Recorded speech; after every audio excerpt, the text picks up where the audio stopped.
Sinta. Nama saya Lina Sakina Rahman Dari kelas 11 APHP 3.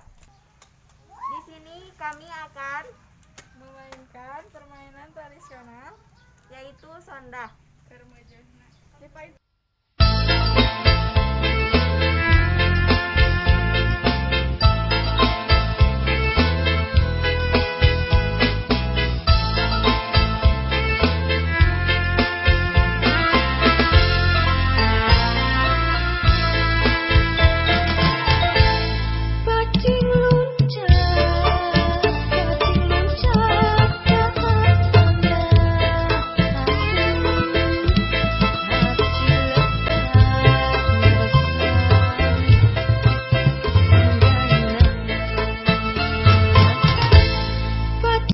Permainan ini dapat ditemukan di berbagai wilayah di Indonesia, baik Sumatera, Jawa, Bali, Kalimantan, dan Sulawesi. Di setiap daerahnya dikenal dengan nama yang berbeda.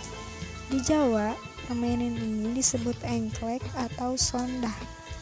Permainan ini dimainkan oleh anak-anak dengan 2-5 orang peserta. Setiap anak harus berbekal kojo yang biasanya sebentuk pecahan genting.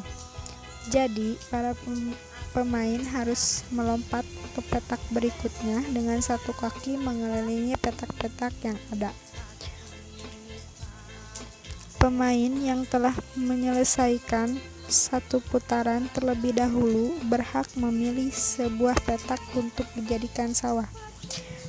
Mereka yang artinya di petak tersebut pemain yang bersangkutan dapat menginjak petak itu dengan kedua kaki. Sementara pemain lainnya tidak boleh menginjak petak itu selama permainan berlangsung. Peserta yang memiliki petak paling banyak adalah yang akan memenangkan permainan ini.